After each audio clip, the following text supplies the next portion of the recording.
গত ৯ই জানুয়ারি এই বাচ্চাটিকে কেউ বা কারা এসপি মোড়ে ফেলে দিয়ে যায়।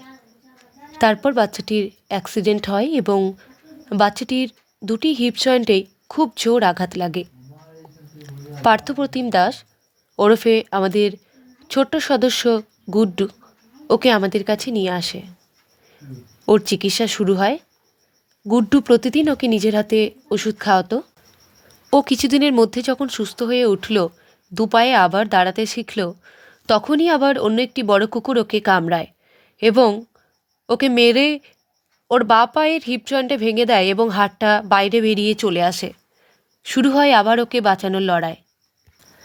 আবার সেই সময়ই পার্ভো ভাইরাসের প্রকোপ শুরু হয়। আমরা পার্ভো নিয়ে ব্যস্ত হয়ে পড়ি।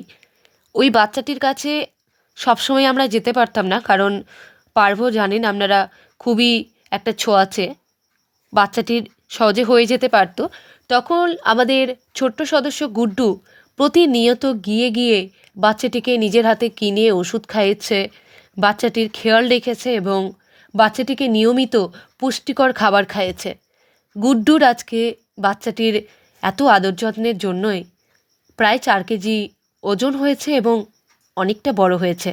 গুড্ডু ওকে ডিওয়ার্মিং করিয়েছে এবং ভ্যাকসিনও দেবে এবার। আর ওখানকার শুভঙ্করী মেডিসিনের দাদারাও রয়েছে যারা বাচ্চাটিকে দেখভাল করেন।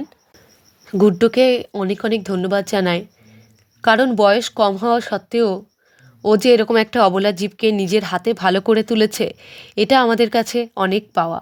ভালো থাকুক এই মানুষগুলো যারা অবলা পশুদের ভালোবাসে।